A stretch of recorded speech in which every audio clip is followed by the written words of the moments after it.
Tama bang narinig ko? Hindi makapaniwalang tanong ni Freda sa nobyong si Gio. Hindi niya sukat akalain na nagpanggap lamang ang kanyang nobyo bilang isang mekaniko sa sarili nitong car company. Matapos banggitin ang bagay na iyon, ay tumakbo palabas si Freda at hindi akalain na nagpanggap lamang si Gio at itinago nito ang tunay na pagkatao. Kaagad na hinabol ni Gio ang dalaga. Let me explain, Freda. Lahat gagawin ko para lang maniwala ka sa akin. Naluluhang tura ni Gio. Lahat? Seryosong tanong ni Freda kay Gio. Oo, lahat. Kung gusto mo, ipapakilala kita sa mga magulang ko, sa pamilya ko para mapatunayan ko sa'yo na tunay ang pag-ibig ko sa'yo. Tura ni Gio.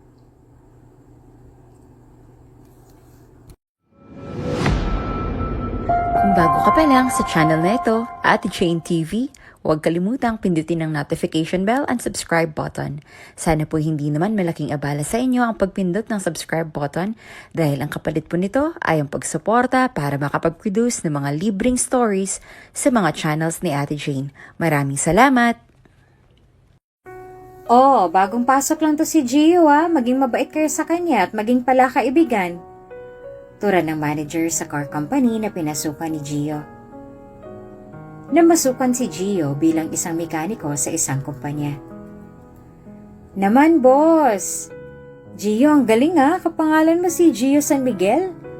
Natatawang biro ng isa sa mga trabahador. Nako, ako nga din. Gio Miguel ang pangalan Puro ka talaga kalokohan, Daniel. Nakangiting tura ni Peter at gumiti kay Gio.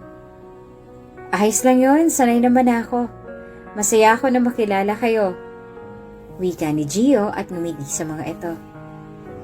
Si Gio ay isang mayamang binata na nagmamay-ari ng iba't ibang car company at sa branch na ito namasukan si Gio dahil hindi niya pa iyon napupuntahan o nabisita man lang upang magpanggap bilang mekaniko doon at malaman ang mga dapat ayusin at baguhin. Naisipan din ni Gio na kilalanin ang mga trabahador nila na naroroon upang makita ang mga behavior ng mga ito. Kung may tanong ka, tawagin mo lang kami, sasagutin namin ang mga katanungan mo. Nakangiting wika ni Daniel at tumango naman si Gio. Sa unang pagkakataon pa lamang ay nakita niya ng kabutihan ng mga manggagawa na naroroon. Dahil bago lamang doon ay palagi itong kinakausap ng mga kasama. At ang iba pa ay tinuturuan pa siya at hindi alam ng mga ito na mas marunong pa pala si Gio sa kanila. Isang umaga habang abalang lahat sa pag-aayos ay isang dalaga ang lumapit kay Gio. Nasa ilalim ng sasakyan si Gio at nag-aayos ng magsalita ang dalaga. Excuse po kuya, baka po may mga luma kayong steel o bakal na pwede kong mahingi? Tura ng dalaga. Napakunot naman ang noo ni Gio at saka dahan-dahan na lumabas sa ilalim ng sasakyan. Ako bang kausap mo? Taas kilay na tanong ni Gio at natulala naman ang dalaga sa angging kakisigan ng binata. Oo, bago ka lang siguro dito, no? Ngayon lang kasi kita nakita dito. Tura ng dalaga. Uy, Freda! Buti naman at bumalik ka na. Madami ng kalakalang naghihintay sa'yo. Tura ni Daniel. Ganun ba? Tura ni Freda at kaagad na sumunod kay Daniel upang kunin ang mga kalakal. Uy, Gio, tulala ka ata dyan. Ganda niya, no? Gusto mo ilakad ka namin kay Freda? Nakangiting tura ni Peter sa binata. Sumeryoso naman si Gio at ngumiti. Ay nako, puro kakalokohan. Nagtrabaho na lang tayo. Wika ni Gio sa kasama. Ngunit sa totoo lamang, ay naagaw talaga ng dalagang si Freda ang atensyon ng binata. Nalaman ni Gio na isang dalagang taga-squatter si Freda at kumukuha ng mga lumang bakal o mga bagay na hindi na ginagamit sa shop na maaari nitong pagkakitaan at maibenta. Palaging nakikita doon ni Gio ang dalaga. At nung una ay ilagpas si Gio sa dalaga dahil hindi to sanay na makipag-usap sa mga babae. Gio palang pangalan mo? ako pala si Freda. Pasensya na kung hindi ako nakapagpakilala sa'yo nung una tayo nagkita Tsaka huwag kang mailang sa'kin. Dapat nga ako mailang sa'yo Nakangiting turan ni Freda. Napakurap-kurap lamang si Gio sa mga sinambit ni Freda at hindi alam ang kanyang isasagot sa dalaga.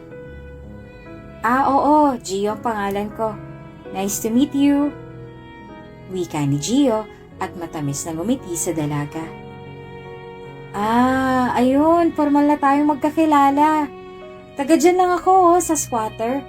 Madalas akong nagpupunta sa mga talyer at junk shop para manghingi ng mga steel na hindi na ginagamit at binibenta ko para may pagkakitaan. Mahabang litanya ni Freda at napangiti naman si Gio sa kadaldala ng dalaga. Ganyan talaga yung si Freda, pala kaibigan kasi. Tura ni Peter at tumango naman si Gio. Ayos lang, sanay naman ako. Tura ni Gio. Uy, alam mo ba, masipag yung si Freda. Bakit mo ang bibigat ng mga bakal, siya lang mag-isang bumubuhat niyan. Tura ni Daniel. Sus, kayo naman. Kailangan Tsaka di ba nga, kapag kailangan mo ng pera, kailangan na paghirapan mong mga bagay na yon. Tura ni Freda at ngumiti pa ng matamis sa mga ito. Sige na, bumalik na kayo sa trabaho nyo at baka mapagalitan kayo ng amo nyo. Ang sungit pa naman nun. Mamaya, sabihin na naman ginugulo ko kayo. Tura ni Freda sa mga ito. Hindi namin amo yon, manager lang. Tura ni Peter. Ganon din yon, ang sungit. Wika ni Freda at napailing na lamang si Gio. Sige na, balik trabaho na. Wika ni Daniel at umakto pa na parang boss sa lahat. Wow, boss yan? Natatawang wika ni Peter at nagtawanan ng mga ito. Samantalang si Gio naman ay balik trabaho na at pasimpleng napangiti sa ilalim ng sasakyan. Madalas na magtungo si Freda sa talyer kung saan pumapasok si Gio. Palaging may dalang sako si Freda at doon nilalagay ang kanyang mga nakokolekta at inilalagay sa kanyang dihilang lalagyan. Natutuwa naman si Gio sa pagiging mabuting tao ni Freda at pagiging masipag nito. Minsan pa ay nagdala ito ng pagkain para sa kanila. Wow naman, ikaw ang nagluto nito? Nakangiting tanong ni Daniel at kumuha ng putahe. Naman, ako nagluto niyan. Sino pa ba? Alangan naman si Gio. Nakangiting wika ni Frida at nadamay pa si Gio sa kulitan ng mga ito. Aba, dinamay niyo pa ako dyan. Tura ni Gio at naiiling na lamang. Sige na, kumain na kayo. Mahirap kaya magtrabaho ng walang laman ng tiyan.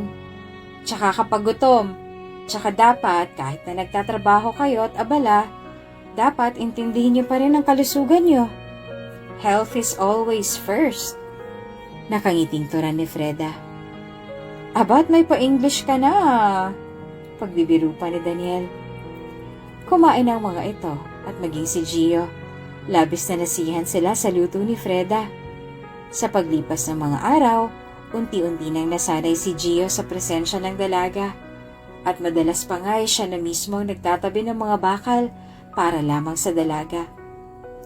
Isang araw hindi nagpunta si Freda sa talyer nila Gio, kung kaya't labis itong nagtaka dahil sanay na ito na palaging nakikita ang dalaga. Daniel, bakit kaya wala ngayon si Freda? Pagtatanong ni Gio.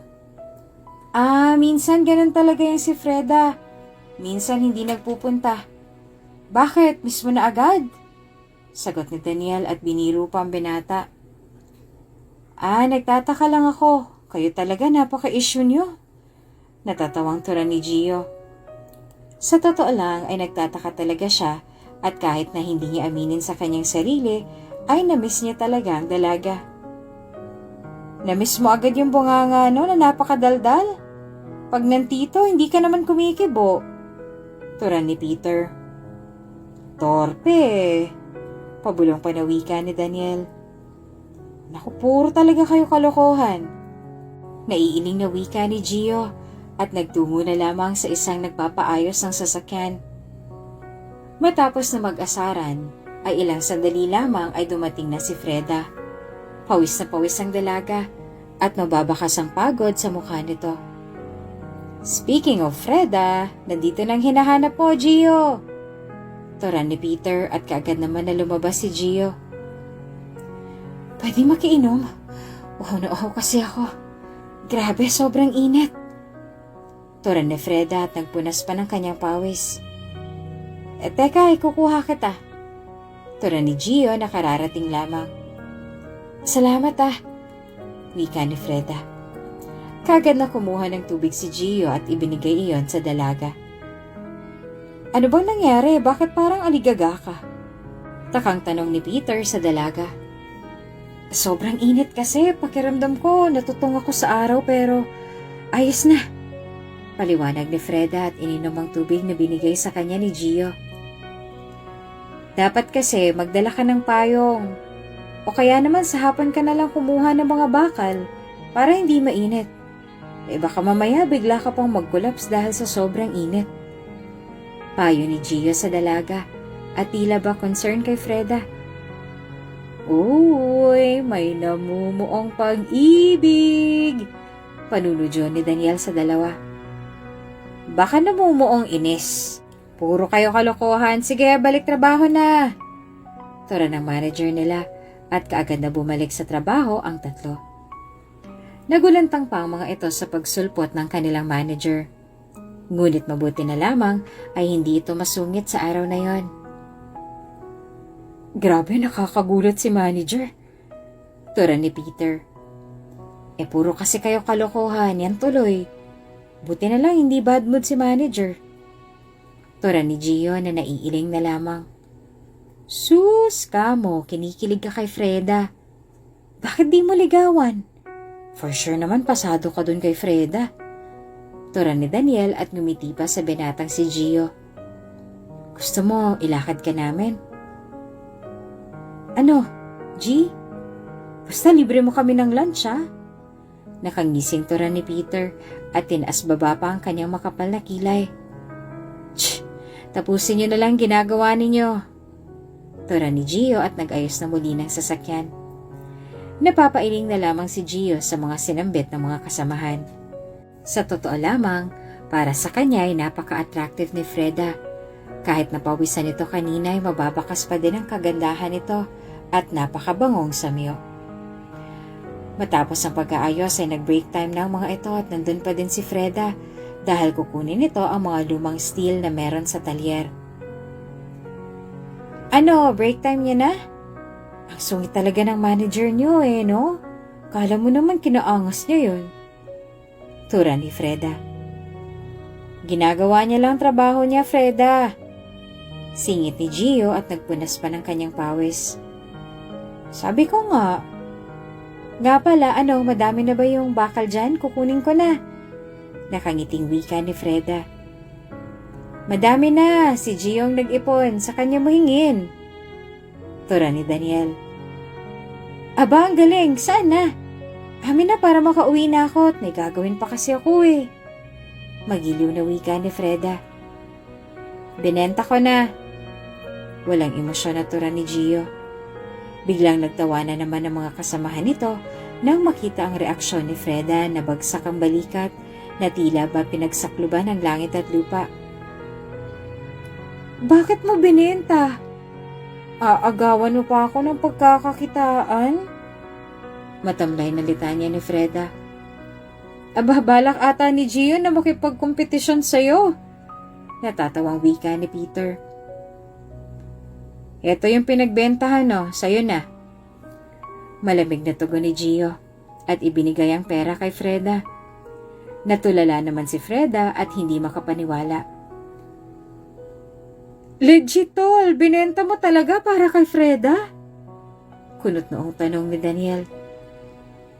Ang tagal kasing bumalik ni Freda, kaya ako tinatanong kanina kung pumunta na ba siya dahil may kumukuha din na iba dito Dahil nga makulit yung matanda, binenta ko na lang para wala na siyang hihingin dito. Naisip ko na lang na ibigay kay Freda yung pera kung sakaling bumalik na siya. Paliwanag ni Gio. Ginawa mo yan para sa akin? Hindi makapaniwalang tanong ni Freda. Ayaw mo? Ibibigay ko na lang dun sa matanda. Tura ni Gio at seryoso ang binata. Syempre, amin na yan. Tura ni Freda at niyakap pa si Gio sa sobrang saya. Agoy, sweet. Tura ni Daniel. Teka, nilalanggam ata ako. Dagdag pa ni Peter, ngunit sinamaan lamang sila ng tingin ni Gio. Kayo palagi niyo na lang kami inaasar ni Gio sa isa't isa. Grabe na kayo, hindi na makatarungan. Seryosong tura ni Freda sa dalawa. Wow, anong gusto niyong sabihin namin? Ay, ang alat. Ganon? O kaya naman, ang pait naman. Pamimiloso po ni Peter sa mga ito. Manahimik na lang kayo, tara nang kumain. Tura ni Gio at napailing. Nag-asaran pa ang mga ito hanggang sasawayin na lamang sila ng kanilang manager kung kaya't kumain na lamang ang mga ito. Sa paglipas ng mga araw, naging mas close na sina Freda at Gio. Madalas na magkulitan ng mga ito. Gio, basa ka na ng pawis Teka, pupunasan kita. Malambing na tura ni Freda kay Gio. Nakatingin lamang ang dalawang kasamahan ni Gio at napapakunot na lamang ang noo. Teka nga, ano bang meron sa inyo at bakit parang may kakaiba kaming nadarama? Kunot na ang tanong ni Peter sa dalawa. Ay nako, grabe talaga kayo. Magkaibigan lang kami ni Gio. 'Di ba? Tura ni Freda at ngumiti kay Gio. Wow, magkaibigan o magkaibigan? Sus, wag nga kami. Ano? Nililigawan ka ba ni Freda, Gio? Panunodyo ni Daniel sa mga ito. Grabe ako talagang manliligaw. Gusto niyo punasan ko din kayo. Lapit kayo dito. Makulit na tura ni Freda, sabay dampot ng punasan ang kamay ni Gio na ubod ng dumi dahil sa mga langis ng sasakyan. Grabe ka naman sa amin, Freda. Ang dumi-dumi niyan Tura nila Peter at bahagyang lumayo sa dalaga. Natatawang nakatingin lamang sa kanila si Gio at hindi maiwasang hindi mas mahulog sa dalaga. Wala pang kami ni Gio. Grabe kayo, kakakilala pa lang namin. Tura ni Freda at umupo sa silya. Ay sus, tanggi pa more. Tura ni Daniel at ngumiti. Getting to know each other pa lang ang label namin. Tura naman ni Gio. Tama. Nakangiting wika ni Freda at lumapit sa binata at pinunas ang pawis nito sa mukha. Wow, sana all may label. Tayo, saan kaya tayo makakahanap ng ganon? Tura ni Peter at sumimangot pa. Alam niyo, para kayong mga bata. Tsaka diba nung nakaraan pinagmamalaki niyo sa akin na kesyo ganyan, ang gaganda ng cheeks nyo. Tapos ngayon ganyan kayo. Sa susunod talaga, hindi na ako maniniwala sa kwento nyong kahambugan lang pala. Tura ni Freda at nagkatinginan naman ang dalawa. Chicks? Baka marami silang sisiyo. Pabirong wika ni Gio at napakamot naman ang mga ito. Aba, grabe ka na, Gio porket may love life ka na, ganyan ka na sa amin. Nakabusangot na tura naman ni Daniel. Hayaan mo na pre, impitado naman tayo kapag kinasal na sila. Basta, akong best man Tura ni Peter. Best man ka dyan, ako dapat yun. Tura naman ni Daniel. Aba, planado nyo kaagad ang kasal, wala pa ngang kami.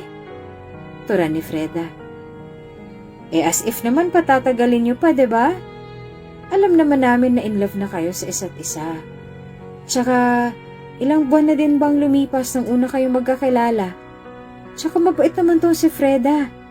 Kaya ligawan mo na yan, Gio, bago ka pa maunahan. Nakangiting wika ni Peter sa dalawa. Siyempre, mas maganda talaga kung makikilala muna namin yung isa't isa, diba? Iba yung nakilala lang dahil sa pagkakaibigan. At iba din yung kilala mo personally, diba? Tura ni Freda at natahimik naman ang dalawa. Mas maganda kasi nakilala namin ang isa't isa personally Para naman hindi na kami manibago. At saka, iba din kasi ang bonding kapag kami lang kesa naman kasama kayo. At saka yung kasal, hindi yan minamadali, proseso yan. Dahil ang kasal ay isang sagradong seremonya na dapat nilalaanan ng oras at dapat pinag-iisipan ng mabuti. Tora ni Gio at bigla na lamang yumuko ang dalawang kasamahan nito. Amen. Nakayukong wika ng mga ito.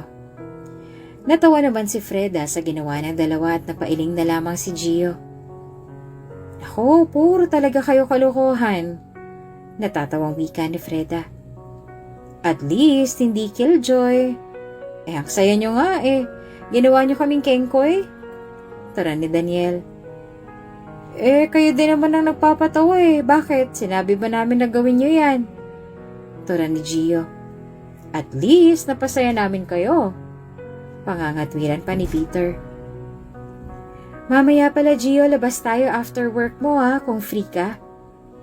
Tura ni Freda sa binata. Sige ba? Tura ni Gio at nagtinginan ng dalawa. Sama kami? Tura ng mga ito at sabay pa. Hindi! Sabay din na tura ni Gio at Freda. Okay, sige, ganyan na kayo Tila ba nagtatampong tura ni Daniel? Huwag na tayong sumama pre, tayo na lang kakain mamaya.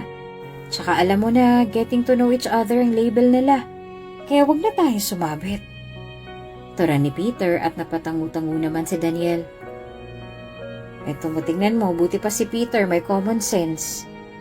Tura ni Freda. Aba meron din naman ako Ilang halata. Pamimiloso po ni Daniel.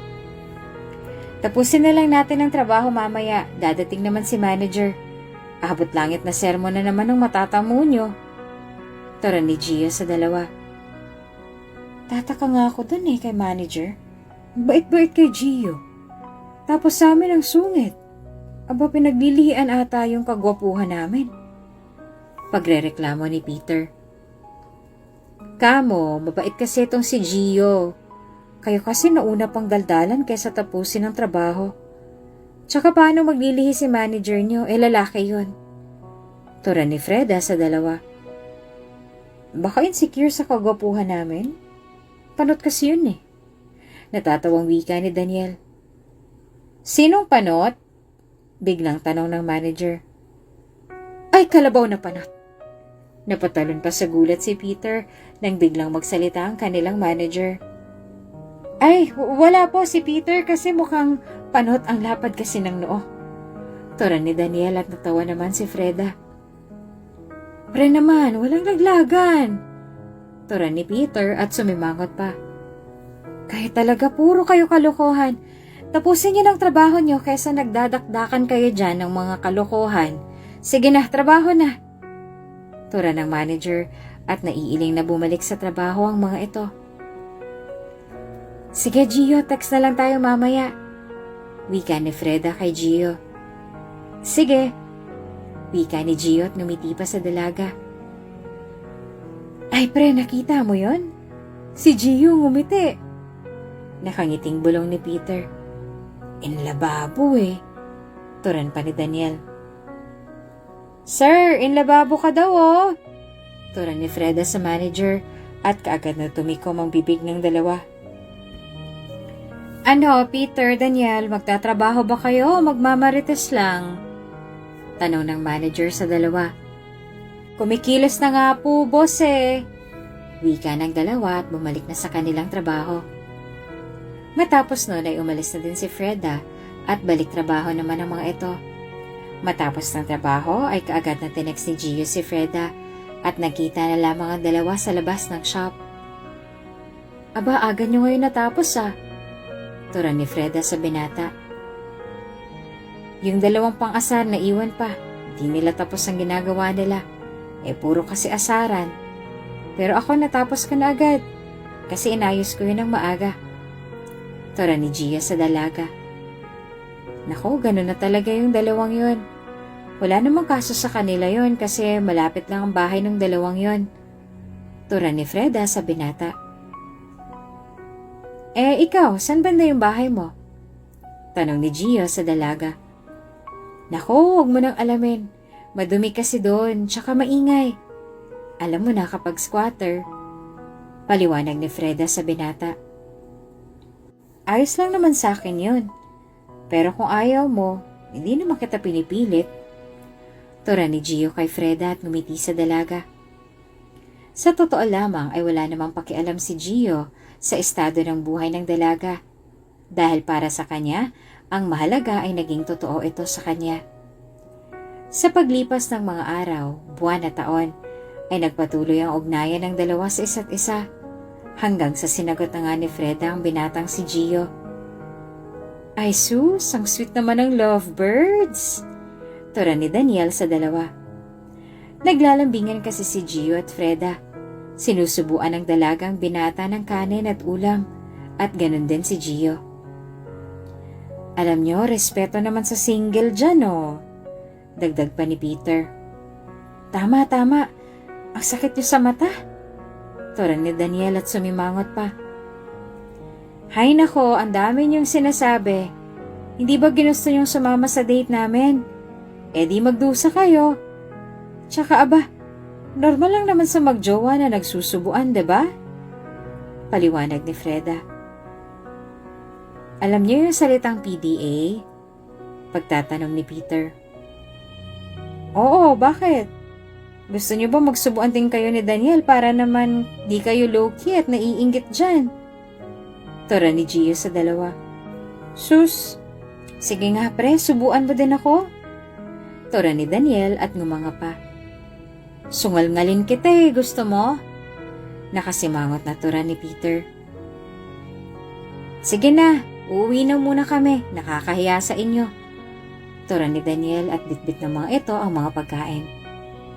Napailing na lamang si Gio at sa ginawa ng mga ito.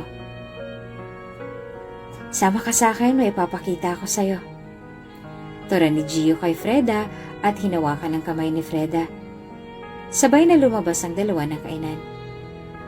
Saan tayo pupunta? Tanong ni Freda sa binata. Basta.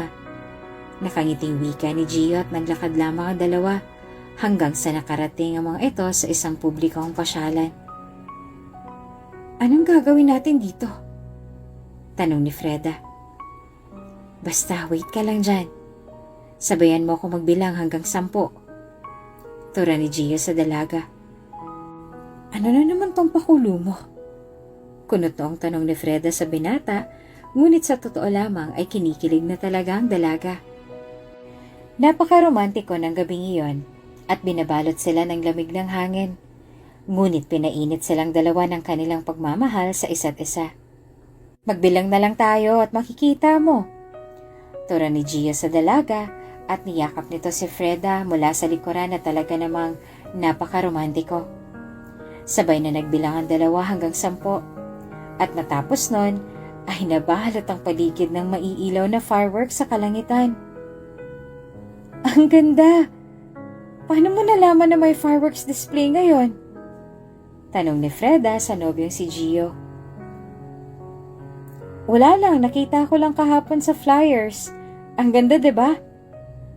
Alam mo ba, sabi nila, ang fireworks ay strong feelings of usually romantic or sexual attraction between two people. Kaya madalas ang magkasintahan ay nanonood ng fireworks to fall in love again. Para mabalikan nila ang init ng pag-ibig. Paliwanag ni Gio sa dalaga. Ganun ba yun? Sa life ng tao, anong sinisimbolo ng fireworks?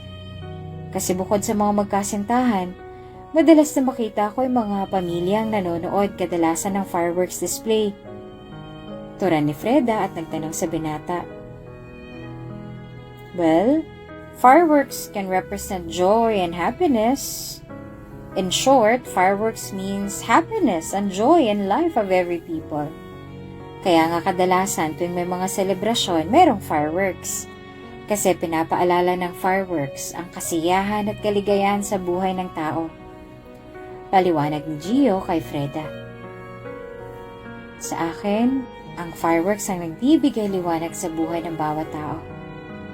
parang ikaw. Simula nang dumating ka sa buhay ko, lalong nagkakulay ang mundo ko. Matamis na wika ni Freda. Tumitig ang dalawa sa mata ng isa't isa. Kung ang fireworks ang nagbibigay liwanag at ligaya sa mga tao, ikaw naman ang mundo ko. Salamat, Freda, dahil tinuruan mo ako magmahal at makitungo sa kapwa ko. Tinanggal mong pag-aalinlangan sa puso ko. Sana sa pagtagal ng ating relasyon ay walang magbago. Sana malagpasan natin ang bawat pagsubok na darating sa buhay natin. Matamis na wika ni Gio at hinawakan ng pisngi ng dalaga. I love you, Gio. Tura ni Freda at kasabay ng maliliwanag at makukulay na fireworks ay nagdikit ang labi ng dalawa. Naghalikan ng dalawa at dinama ang init ng kanilang pagmamahal para sa isa't isa. Para bang wala nang sisira sa relasyon na meron sila ngayon. Ngunit sa puso at isip ni Gio, alam niyang may sekreto siyang hindi pa sinasabi sa dalaga. Ngunit naghihintay lamang ito ng tamang panahon para aminin ang tunay na pagkatao. At sa panahon na yon, hinanda na ni Gio ang kanyang sarili sa maaaring maging resulta ng kanyang pagpapanggap bilang isang mekaniko. Alam niya na karapat dapat si Freda na malaman ang katotohanan, lalo na't naging totoo ito sa kanya mula noon hanggang sa ngayon. Labis na pagmamahal ang namumutawi sa puso ng dalawa na para bang wala nang makakapigil pa.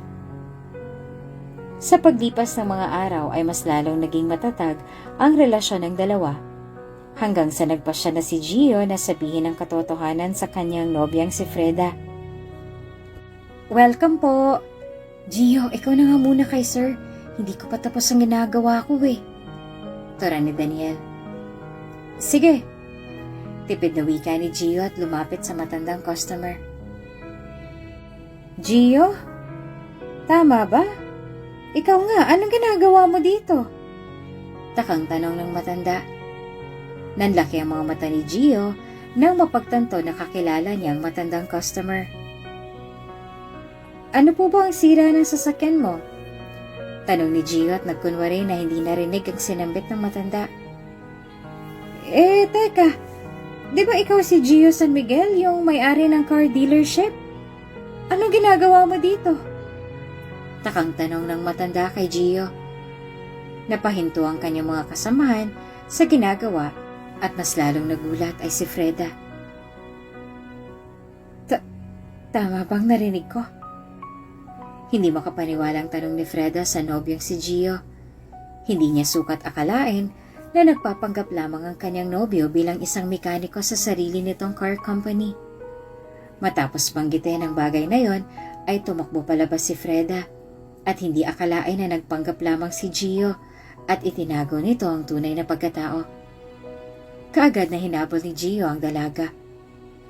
Let me explain, Freda. Lahat gagawin ko para lang maniwala ka sa akin. Naluluhang tara ni Gio. Lahat? Seryosong tanong ni Freda kay Gio. Oo, lahat. Kung gusto mo, ipapakilala kita sa mga magulang ko, sa pamilya ko para mapatunayan ko sa'yo na tunay ang pag-ibig ko sa'yo. Tara ni Gio. Natahimik naman si Freda at tuluyang umalis.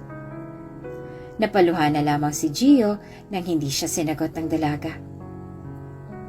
Kaagad naman na lumapit sa kanya si Daniel at Peter. Totoo ba? Ikaw ang may-ari nito? Tanong ng dalawa kay Gio. Oo, pero lahat ng pinagsamahan natin, totoo lahat ng yun, ha? Tura ni Gio at umiiyak na ito sa puntong yon. Tinapik naman siya ng dalawa. Bigyan mo muna ng space si Freda. Kapag nakapag-isip-isip yon, panigurado makikinig yun sa mga paliwanag mo at pangako, tutulungan ka namin. Tura ng dalawa at niyakap sila ni Gio. Salamat sa pagiging mabuti niyo sa akin, ha. Kahit nakilala niyo ako bilang isang mekanikong baguhan ay hindi niyo pinadama sa akin na nag-iisa ako. Salamat sa inyo. tura ni Gio. Wala naman kasi sa estado ng tao ang pagkakaibigan tura ni Daniel at ngumiti pa kay Gio. Yaan mo, tutulungan ka namin na magkaayos kayo ni Freda. Tura ni Peter at tumango naman si Gio. Doon niya nakita ang kabutihan ng kanyang mga kasamahan na kahit para bang puno lamang ng hambog at kalokohan ng mga ito ay maaasahan naman sa oras ng pangangailangan at hinding-hindi ka iiwan.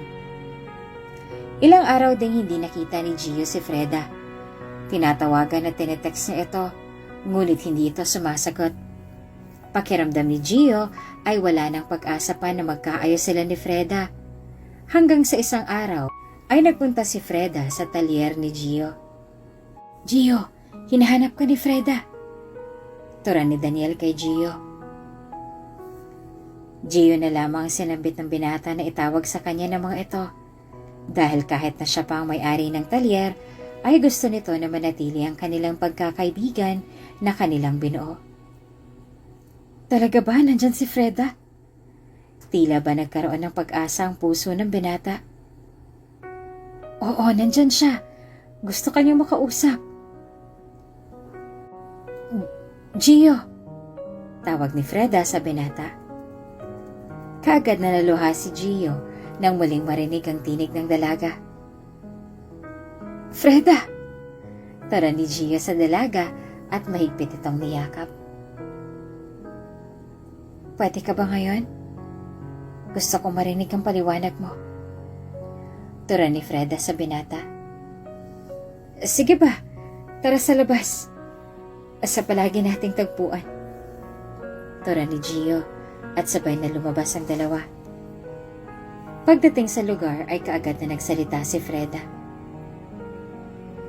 Bakit mo naman tinago ang totoo? Tanong ni Freda sa binata. Alam kong mali ang ginawa ko pero minahal talaga kita, Freda. Hindi pagpapanggap ang mga ginawa ko para sa'yo. Oo, nagpanggap ako bilang isang mekaniko dahil nais kong makita ang mga gawain ng mga tauhan namin. Lalo na sa branch na to na hindi ko pa napupuntahan. Hindi ko naman inaasahan na mai-inlove ako sa'yo. Nasasabihin ko sana sa'yo ang totoo pero nangyari nga ang bagay na yon. Nadinig mo na ang lahat. Paliwanag ni Gio sa dalaga. Totoo ba talaga ang lahat ng pinakita mo? Hindi mo ako pinaglalaroan? Paninigurado ng dalaga. Oo naman, Freda. Lahat ng ipinakita ko sa'yo, totoo yun. Ang pagmamahal ko sa'yo, totoo yun. Walang kasinungalingan doon. At hindi kita pinaglalaroan. Sa totoo lang, handa na ako na ipakilala ka sa pamilya ko. O kung gusto mo mamayang gabi, sumama ka sa akin. Noon pa lang na ikukwento na kita sa pamilya ko at labis silang natutuwa sa kasipagan mo. Tura ni Gio at niyakap pa si Freda. Sige, Gio, pinapatawad na kita. Tura ni Freda at labis na sayang nadarama ni Gio nang marinig ang sagot ng dalaga sa kanya. Papatunayan ko na hindi ka nagkamali na binigyan mo ko ng tsansa. Ipapakita ko na tapat at tunay ang pagmamahal na inaalik ko sa'yo. Pangako, hindi ka magsisisi sa naging desisyon mo. Naluluhang tura ni Gio sa dalaga. Salamat din, Gio, dahil minahal mo ako kahit magkaiba tayo ng estado. Tura ni Freda at matamis na ngumiti sa binata. Labis na tuwang nadarama ni Gio dahil muli silang nagkaayos ni Freda. Labis din ang pasasalamat ni Gio sa mga kaibigan niya na sina Daniel at Peter na hindi siya iniwan at palaging pinatatag ang kanyang loob na sa kabila ng lahat ng pag-iyak at pagmumukmok niya ay hindi siya iniwan ng mga ito. Bagkos ay nanatili ang mga ito sa kanyang tabi at palaging pinapayuhan. Sa paglipas ng mga araw ay naging maayos na ang relasyon ng dalawa at laking pasasalamat nila Freda kay Daniel at Peter na nagpursige upang magkaayos silang dalawa. Isang gabi ay nagkaroon ng dinner party sa tahanan nila Gio at nagpa siyang binata na dalhin ng kanyang nobya at ipakilala sa kanyang pamilya. Kailan mo ba dadalhin dito sa bahay ang nobya mo, Gio? Tanong ng ama ni Gio sa kanya. I have an idea. Yayain mo kaya siya mamaya sa dinner party para makilala din siya nila tita mo. It's okay, right? So siya ng ina ni Gio. Hindi matapobre at mapangmata ang mga magulang ni Gio. Kung kaya tiwala si Gio na magugustuhan ng kanyang pamilya ang nobyang si Freda. Sige po, isasama ko po siya tonight. Tora ni Gio at matamis na ngumiti. Matapos ang pag-uusap na iyon ay kaagad na nagtungo si Gio sa talyer at doon ay hinintay ang dalaga. Aba, pormado ka ngayon na may date kayo ni Freda? Tanong ni Daniel kay Gio. Plano ko kasing ipakilala na siya sa mga magulang ko. Paliwanag ni Gio. Naks, good luck sa inyo ah. Nakangiting tura ni Peter. Aba, dapat lang na ipakilala ni Gio sa pamilya niya si Freda para naman legal na ang relasyon nila. 'Di ba? Basta wag mo kaming kakalimutan kapag kinasal na kayo ni Freda, ha? Tura ni Daniel at tinapik pa si Gio. Syempre naman. Nakangiting tura ni Gio. Tinext na nito si Freda at ilang sandali lamang ay dumating na si Freda. Napakadesente ang suot-suot na puting bestida nito at binagayan pa ng simpleng ayos na to. Wow, Freda! Ang ganda mo naman! Napaka-elegante! Tura ni Peter at ngumiti pa. Teka, may kulang. Tura ni Gio at lumapit sa dalaga at saka isinuot ang kwentas na disenyong meteorite sa dalaga. Wow, ang ganda! Pero baka mahal to, Gio. Baka mamaya anong isipin ng pamilya mo? Tura ni Freda sa binata. Wala silang sasabihin sa'yo dahil napakabuti mo. At isa pa, hindi matapobre o mapanghusga ang pamilya ko. Kung kaya't wala kang dapat ipag-alala. Paliwanag ni Gio. Wow, ang cute nyo. Para kayong ikakasal. Good luck sa lakad nyo. Tura ni Daniel na nakangiti pa sa dalawa. Ingat sa biyahe. Dagdag pa ni Peter. Salamat. Tura ng dalawa at sabay na umalis sa talyer. Tahimik lamang ang dalawa sa biyahe hanggang sa nakarating na nga ang mga ito sa tahanan nila Gio. Kaagad na sinalubong ang dalawa ng ina at ama ni Gio na masayang bumati kay Freda. You look simple but gorgeous, Iha. I like your style. Papuri ng ina ni Gio kay Freda. Salamat po. Tura ni Freda at natamis na ngumiti. Pumasok na ang mga ito at tila ba may kaba sa puso ni Gio na hindi niya mawari. Maya-maya ay nag-umpisa na ang dinner party at sakto din ang pagdating ng tiyahin ni Gio na mula pa sa ibang bansa. Freda? OMG! Ikaw nga, anong ginagawa mo dito? Bungad ng tiyahin ni Gio. Nagulahan naman si Gio sa sinambit ng kanyang tiyahin. Kakilala mo po si Freda, tita? Takang tanong ni Gio sa kanyang tiyahin at doon na napayuko si Freda. Para bang nais na lamang ng dalaga na lamunin siya ng semento sa mga oras na yon. Of course, Pamangs. Si Freda ang babaeng ipinagkasundo sa'yo. Maybe hindi siya kilala ng mom and dad mo dahil ako pa lang ang nakamit sa kanya. It's a small world. Did you know each other na ba? Litanya ng babae. Let me explain, Gio. Tura ni Freda, ngunit umalis na lang si Gio at nagtungo palabas ng kanilang tahanan. Pakiramdam niya ay pinaikot lamang siya ng lahat. Oh, Freda, nasa na si Gio? Tanong ng ina ni Gio. OMG, I am so sorry. Tura ng tiyahin ni Gio nang mapagtanto ang kanyang nagawa. It's fine, tita. Ako na po mag-aayos ng lahat. Tura ni Freda. Kaagad na sinundan nito si Gio, ngunit hindi niya ito makita.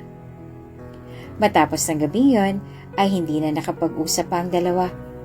Patuloy na tinatawagan ni Freda si Gio at paulit-ulit na nagpapaliwanag sa text hanggang sa isang araw ay napagtanto ni Gio na sobra na ang kanyang nagawa. Tinawagan nito si Freda at nagkita sila sa palagi nilang tagpuan. So, mayaman ka pala talaga. Bakit hindi mo sinabi? Tanong ni Gio sa dalaga. Dahil gusto ko na mahalin mo ko. Hindi dahil mayaman ako. Gusto ko na umibig sa taong tanggap ako hindi dahil sa estado ko sa buhay. Paliwanag ni Freda. Nauunawaan ko dahil alam ko na may rason kung bakit mo ginawa ang bagay na yon. Simula ngayon, mangako tayo sa isa't isa na wala na tayong ililihim pa. Pwede ba yon? Litanya ni Gio sa dalaga. Pangako. No more secrets and lies. Masayang wika ni Freda at nagyakapan ng dalawa. Nagpaliwanag si Freda at doon nagkapatawaran silang dalawa. At doon nila napatunayan na gusto talaga nila ang isa't isa. Kahit na nagkakilala sila sa paraan na parang wala silang pangalan pareho at hindi mataas ang estado sa lipunan. Dahil sa mga nangyari ay mas lalong tumatag ang pundasyon ng relasyon ng dalawa. Nangako sila sa isa't isa na hindi na muling maglilihim at magsisinungaling sa isa't isa. Na anuman ang kanilang pagdaanan sa buhay ay mananatili silang magkasama at hindi na muling magkakalayo pa. At dito nagtatapos ang ating kwento. Ikaw, anong iyong napulit na aral? Pakilagay ng iyong komento sa ibaba. Ang napili kong comment mula sa istorya natin kahapon ay galing kay Vidal Jr. Pantelano. At ang sabi niya, pag mahal mo talaga ang isang tao, dapat panindigan mo siya kahit na tumutol pa ang magulang mo. Once na ginalaw mo siya, may pananagutan ka na sa kanya. Lalo't kaya mo naman silang buhayin. Hindi dapat pinabayaan ni Jason si Glenda. Maraming salamat, Vidal Jr. Pantelano. Hihintayin ko po ang inyong mga comments. Maraming salamat. Kung bago ka pa lang sa channel na ito, Ate Jane TV, huwag kalimutang pindutin ang notification bell and subscribe button. Sana po hindi naman malaking abala sa inyo ang pagpindot ng subscribe button dahil ang kapalit po nito ay ang pagsuporta para makapag-produce ng mga libreng stories sa mga channels ni Ate Jane. Maraming salamat! Tama bang narinig ko? Hindi makapaniwalang tanong ni Freda sa